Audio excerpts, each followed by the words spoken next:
Hello everyone, I'm Tej Prakash and today I'm going to discuss 1st February evening shift organic chemistry question paper. Okay, so let's start. First question अपना ये बोल रहा है कि which of the following set of elements can be deducted by Lessig test. ठीक है, San test कौन देता है इसमें? सिंपल सी बात है, नाइट्रोजन सल्फर ओनली नहीं, हेलोजन के लिए भी लगाते हैं. नाइट्रोजन फास्फोरस सल्फर ओनली नहीं, फास्फोरस एंड हेलोजन ओनली, ये भी गलत है. अपने ये डी ऑप्शन में जो कह रहा है कि nitrogen phosphorus sulphur and halogen, ये सही बात है, तो यहाँ पर डी ऑप्शन करेक्ट हो जाएगा. सेकंड में पूछा है total monochlorinated product of isopentane. ऐसा क्वेश्चन बार बार आ रहा है, तो सिंपल से देखो कि अपना आइसोपेंटेन हो गया 2 मिथाइल ब्यूटेन और इसमें क्लोरीनेशन करना है, Cl2H के साथ होगा तो मोनोक्लोरिनेशन अगर करना है तो ये क्लोरीन जोड़ने का बस पॉसिबिलिटी देखना है, कहां कहां जुड़ सकता है और कितना डिफरेंट प्रोडक्ट्स आ सकते हैं. सिंपल से देखेंगे कि अपना क्लोरीन एक यहां जुड़ सकता है. अब यहां पर जोड़ेंगे तो ये कायरल कार्बन हो जाएगा. ठीक है, कायरल कार्बन होगा क्योंकि 4 डिफरेंट ग्रुप्स हैं और कायरल कार्बन हो गया तो इसका मतलब है कि 2 इसका आइसोमर मिलेगा. ठीक है, ऐसे ही और मोनोक्लोरिनेटेड प्रोडक्ट देखते हैं तो यहाँ पर एक क्लोरीन हो गया, तो यहाँ पर कोई कायरल कार्बन नहीं है तो एक ही यहाँ पर प्रोडक्ट मिलेगा. ठीक है, और देखते हैं तो ये मिल जाएगा अपना क्लोरीन, तो ये भी कायरल कार्बन हो गया और कायरल कार्बन हो गया तो यहाँ पर कितना मिलेगा पॉसिबिलिटी? 2. ठीक है, इसी तरीके से एक अपना ये भी प्रोडक्ट कोई कायरल कार्बन नहीं है तो यहाँ पर एक चांस है. कहने का मतलब यहाँ पर टोटल नंबर ऑफ प्रोडक्ट्स जो होगा 2 + 1 + 2 + 1 मतलब 6 प्रोडक्ट्स यहाँ पर मिलने का चांस है. ठीक है, इसमें कितना आंसर हो जाएगा? 6. ठीक है, यहाँ पर नेक्स्ट क्वेश्चन थर्ड नंबर ये है कि मेटा डायरेक्टिंग ग्रुप्स पूछ रहा है, तो सिंपल से देख लेना है कि जिसमें -m लगते हैं वो मेटा डायरेक्टिंग होते हैं, डीएक्टिवेटिंग ग्रुप होते हैं. ठीक है, तो यहाँ पर CHO ठीक है, मेटा डायरेक्टिंग है.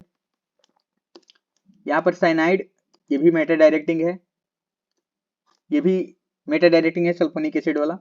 और ये OCH3 ये क्या हो गया? अब ये ऑर्थो पैरा डायरेक्टर होता है, क्यों? क्योंकि ऑक्सीजन का लोन पेयर अंदर आएगा, बेंजीन के रिंग को मिलेगा तो ये तो EDG की तरह काम करेगा, ये डायरेक्टर हो गया, मतलब कि ऑर्थो पैरा डायरेक्टर हो गया, तो इस वजह से ए ऑप्शन गलत हो जाएगा. ठीक है, साइनाइड सही है, मतलब मेटा डायरेक्टिंग होगा, ये भी मेटा डायरेक्टिंग होगा. अब NH2 है तो ये भी नाइट्रोजन का लोन पेयर अंदर मिलेगा, तो ये भी ऑप्शन नहीं होगा.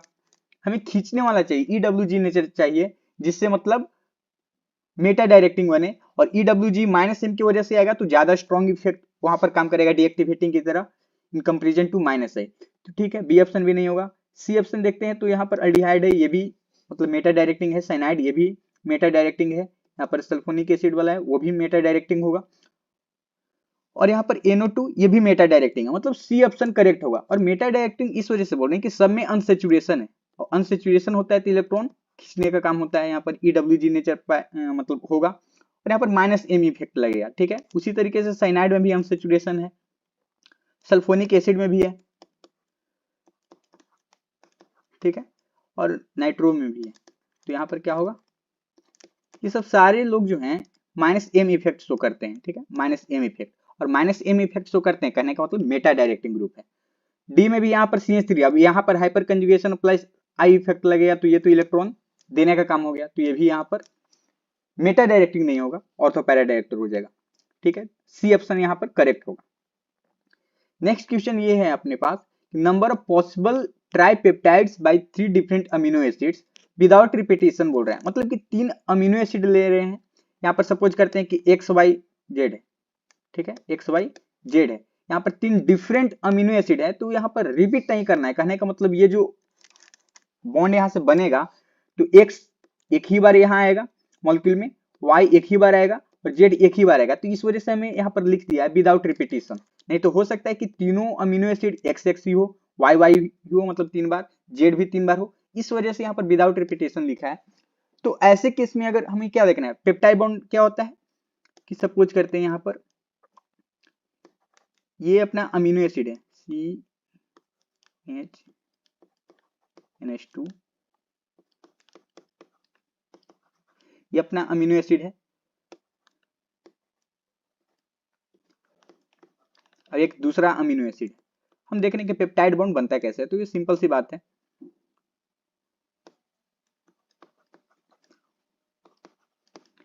यहाँ से वाटर बाहर होता है, यहाँ से वाटर बाहर होता है, और जो अमाइड वाले लिंकेज होता है, अमाइड जो फॉर्म होगा, इसी को क्या बोलते हैं, पेप्टाइड बॉन्ड बोलते हैं। यहाँ पर ये जो बॉन्ड बनेगा C डबल बॉन्ड O, और यहाँ पर नाइट्रोजन के साथ जो कनेक्शन होगा, इसी को क्या बोल रहे हैं, पेप्टाइड बॉन्ड, पेप्टाइड बॉन्ड। तो ऐसा पॉसिबिलिटी यहाँ पर 3 डिफरेंट अमीनो एसिड के साथ पूछ रहा है, तो देख लेंगे कि 3 डिफरेंट अमीनो एसिड का अरेंजमेंट कैसे हो सकता है, मतलब कितने पॉसिबिलिटीज हैं। तो यहाँ पर ये देख लेंगे सिंपल सा, ठीक है। ये अपना पेप्टाइड बॉन्ड होता है, तो एक ये पॉसिबिलिटी XYZ हो जाए, फिर ये है कि XZY हो जाए। मतलब सिंपल सा हम ये कहना चाहते हैं कि अगर यहाँ पर X आ गया तब इसके लिए यहाँ पर 3 है पॉसिबिलिटीज, X भी आ सकता है, Y भी आ सकता है, Z भी आ सकता है। और जब यहाँ पर तीनों में से कोई एक आ जाएगा तो दूसरे पर पॉसिबिलिटी क्या रहेगा, 2 चांस रहेगा, रिपीटेशन नहीं कर रहा है, ठीक है। थर्ड पर उसी तरीके से अब उधर 2 आ चुके हैं तब 1 बच जाएगा, तो टोटल पॉसिबिलिटीज क्या हो जाएगा यहाँ पर 3 × 2 × 1, इसी को 3 फैक्टोरियल भी बोल सकते हैं। तो सिंपल सी बात है, यहाँ पर 6 आंसर आ जाएगा। विदाउट रिपीटेशन बोल रहा है, इस वजह से 3 × 2 × 1 करेंगे, 6 इसका आंसर हो जाएगा, ठीक है। और पेप्टाइड बॉन्ड अपना ये होता है, तो पॉसिबिलिटीज ढूंढना था। अब यहाँ पर सिंपल सा एक कंबशन रिएक्शन का क्वेश्चन है, मतलब आसान है। देखते हैं क्या हो रहा है कि 10 मिलीलीटर हाइड्रोकार्बन है CXHY on complete combustion gives 40 millilitre CO2 and 50 millilitre H2O, ठीक है। कंबशन करे CXHY का, ऑक्सीजन के प्रेजेंस में होगा, CO2 और H2O, और एनर्जी निकलेगा, ठीक है, H2O। ये दो से अपने को मतलब है, ठीक है। बैलेंस करेंगे तो क्या होता है, X यहाँ होता है और ये Y/2 होता है, ठीक है। और ये यहाँ अपना जो है X + Y/4 होता है, ठीक है। बैलेंसिंग से आता है, सिंपल सा है। तो ये अपना होगा। अब यहाँ पर बोल रहा है कि अगर ये 10 मिलीलीटर है तो 40 मिलीलीटर आ रहा है, ठीक है, और ये 50। सिंपल सा रेशियो कंपेयर करते हैं, तो जैसे यहाँ पर अगर देखें इक्वेशन से हमें ये मालूम चल रहा है कि अगर 1 मोल CXHY है तो X मोल CO2 रिलीज हो रहा है, और उसी का Y/2 मोल H2O रिलीज हो रहा है। अगर देखें तो यहाँ पर रेशियो जो है 10 से 40 है। कहने का मतलब ये है कि 10 से 40 है, तो 1 के जगह पर हम अगर रेशियो अगर कन्वर्ट करें तो 10 से 40 कहने का मतलब 1:4 का रेशियो है। उसी तरीके से यहाँ पर अगर रियल इक्वेशन में देखें तो 1:x का रेशियो है, 1:x का। कहने का मतलब यह है कि x का वैल्यू क्या है, 4 है, ठीक है। उसी तरीके से देखते हैं तो वाटर के लिए 1:y/2 का रेशियो है। रियल इक्वेशन अपना जो बैलेंस करके आ रहा है, तो 1:y/2 का रेशियो है वाटर के लिए, जबकि यहां पर गिवन क्या बोल रहा है कि 10 मिलीलीटर से 50 मिलीलीटर आ रहा है। मतलब यहां पर रेशियो क्या है, यहां पर है वाटर के लिए 1:5, और अपना रियल इक्वेशन से क्या आ रहा है 1:y/2। तो x का वैल्यू जैसे यहाँ पर कंपेयर करके निकाल लिए कि x का वैल्यू 4 हो गया, उसी तरीके से y का कंपेयर करेंगे y/2 से 5, तो y का वैल्यू कितना आ जाएगा, 10 आ जाएगा। अब यहाँ पर y भी मालूम हो गया है, x भी मालूम हो गया, तो x + y का वैल्यू पूछ रहा है, तो सिंपल क्या कर देंगे, x + y। तो x अपना आ गया है 4, y आ गया है अपना 10, तो 4 + 10 कितना हो जाएगा, 14। यही आंसर हो जाएगा, ठीक है, 14 अपना आंसर हो जाएगा, ठीक है। नेक्स्ट अपना ये क्वेश्चन है, identify the product x S, ठीक है। अब यहाँ पर इथाइल क्लोराइड है, इथाइल क्लोराइड है, और उसके बाद एल्कोहलिक इमेज लिया हुआ है, तो एल्कोहलिक इमेज क्या करेगा, बीटा एलिमिनेशन करेगा। सिंपल सा, मतलब यहाँ पर देखिए तो ऐसे होगा, CH3 है, ठीक है, यहाँ पर HCl को बाहर करेगा, बीटा एलिमिनेशन, बीटा वाला हाइड्रोजन, और यहाँ पर क्लोरीन बाहर हो गया, तो यहाँ पर HCl बाहर हो गया है। ये काम कर रहा है अपना एल्कोहलिक इमेज, किससे बन गया अपना अल्कीन, इथीन बन गया है, ठीक है। इथीन बनाने के बाद यहाँ पर Br2CCl4 ले रहा है, तो Br2CCl4 क्या करेगा, दोनों डबल बॉन्ड वाले कार्बन के पास ब्रोमीन को जोड़ देगा, ठीक है। तो यहां से अपना आ जाएगा CH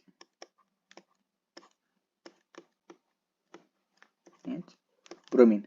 उसके बाद लिया है यहाँ पर साइनाइड को एक्सेस में। अब साइनाइड को एक्सेस में लेने का मतलब ये कि दोनों जगह ब्रोमीन का हटाना है वहां पर, और साइनाइड को सिंपल सा SN2 मैकेनिज्म लगाते हुए न्यूक्लियोफिलिक सब्स्टिट्यूशन कर देना है। तो यहाँ पर KCN लिए है एक्सेस में, तो ब्रोमीन को हटाकर साइनाइड कर देंगे, ब्रोमीन को हटाकर साइनाइड कर देंगे।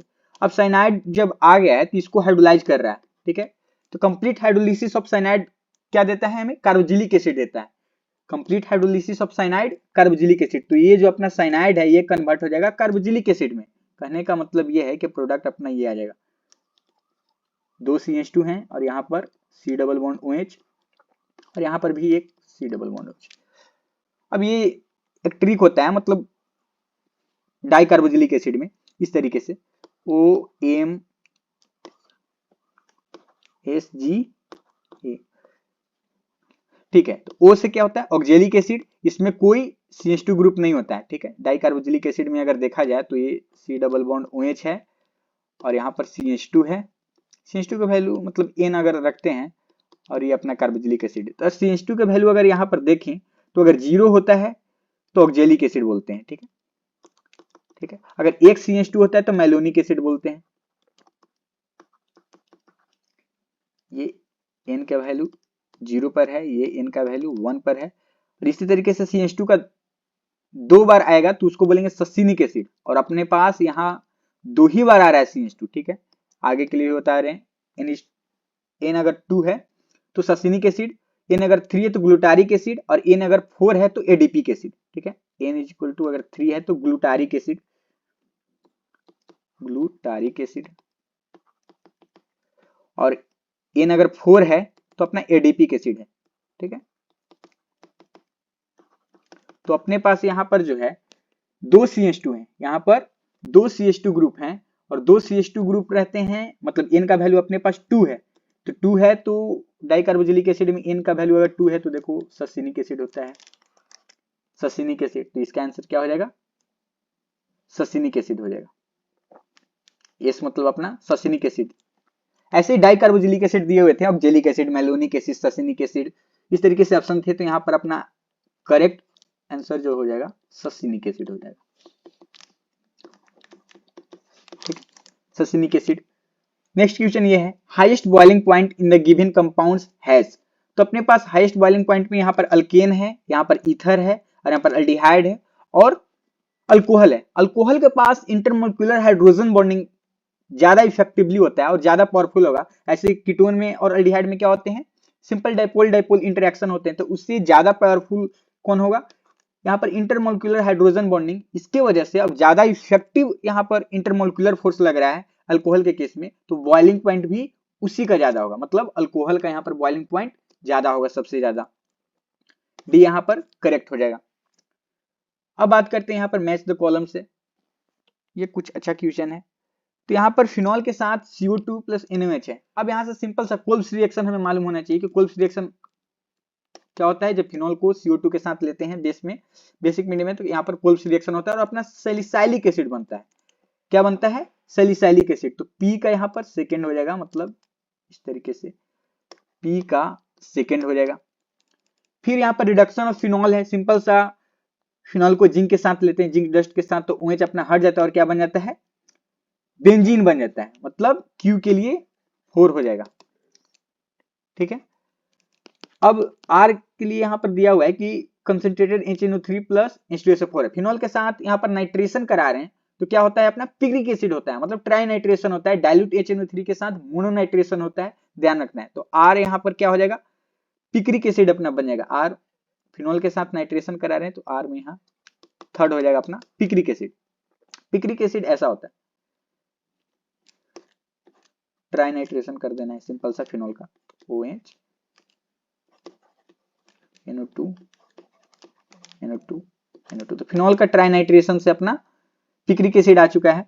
अब एस में क्या है, फिनॉल के साथ क्लोरोफॉर्म है और बेस है, तो ये भी अपना नेम रिएक्शन है, रीमर टीमन रिएक्शन। इससे क्या मिलता है अपने को, इससे मिलता है सैलिसल्डिहाइड, ठीक, इससे सैलिसल्डिहाइड मिलता है। कौन सा ऑप्शन होगा, हाँ, तो एस के लिए फर्स्ट होगा, एस के लिए क्या होगा, फर्स्ट होगा। सिंपल सा है। फर्स्ट में कोल्ब्स रिएक्शन था तो सैलिसिलिक एसिड, सेकंड में फिनॉल का रिडक्शन था तो बेंजीन, फिर आर में यहाँ पर फिनॉल का नाइट्रेशन था कॉन्सेंट्रेटेड NCO3H2SO4 के साथ, तो यहाँ पर ट्राइनाइट्रेशन होता है, ठीक है, पिक्रिक एसिड बनता है। एस में यहाँ पर रिमर-टिमर रिएक्शन था और उससे प्रोडक्ट अपना आता है सैलिसल्डिहाइड। अगर देखना चाहें तो सैलिसल्डिहाइड ये होता है अपना, ये सैलिसल्डिहाइड होता है।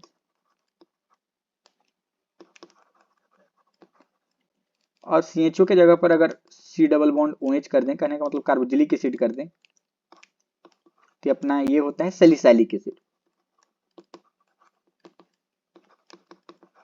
ठीक है, ये हो जाएगा। अब 9 में यहाँ पर बोल रहा है कि इसका सारा ऑप्शंस नहीं मिल पा रहा था, which of the following compound shows intramolecular H bonding. Simple सा है कि इसमें आंसर ऑर्थोनाइट्रोफिनॉल ही था। अब देखते हैं कि इसमें ऑर्थोनाइट्रोफिनॉल क्यों हो रहा है। इसमें इंट्रामोलिक्यूलर एच बॉन्डिंग होता है, कैसे होता है, तो यहाँ पर फिनॉल के साथ जब मोनोनाइट्रेशन करते हैं तो अपना आता है, यहाँ पर ये जो ऑक्सीजन के साथ यहाँ पर है, यही इंट्रामोलिक्यूलर हाइड्रोजन बॉन्डिंग फॉर्म करता है, एच बॉन्डिंग मिल रहा है, तो ये इंट्रामोलिक्यूलर। पैरानाइट्रोफिनॉल में भी एच बॉन्डिंग होता है, बट वो इंटरमोलिक्यूलर होता है, इंटरमोलिक्यूलर होता है, इंट्रामोलिक्यूलर नहीं होता है। इंट्रामोलिक्यूलर होता है ऑर्थोनाइट्रोफिनॉल में, इसके बारे में डिटेल में एनसीईआरटी में लिखा हुआ है। सिंपल सी बात है, इंट्रामोलिक्यूलर एच बॉन्डिंग होता है तो बॉइलिंग पॉइंट क्या हो जाता है, डिक्रीज हो जाता है। ये सब बात इंपॉर्टेंट है इसमें। पैरानाइट्रोफिनॉल का बॉइलिंग पॉइंट क्या होता है, ज्यादा होता है, क्योंकि उसमें इंटरमोलिक्यूलर एच बॉन्डिंग हो रहा है, ठीक है। तो इंट्रामोलिक्यूलर एच बॉन्डिंग होने की वजह से बॉइलिंग पॉइंट डिक्रीज होते हैं, और इंटरमोलिक्यूलर एच बॉन्डिंग होते हैं तो एसोसिएटेड मॉलिक्यूल का जो साइज है वो बड़ा होता है। इस वजह से पैरानाइट्रोफिनॉल में इंटरमोलिक्यूलर एच बॉन्डिंग होने से बॉइलिंग पॉइंट उसका ज्यादा होता है। ये कुछ इंपॉर्टेंट पॉइंट्स था इसके बारे में, ठीक है। तो इंट्रामोलिक्यूलर एच बॉन्डिंग बोल रहा था तो अपना ऑर्थोनाइट्रोफिनॉल हो जाएगा। Thank you.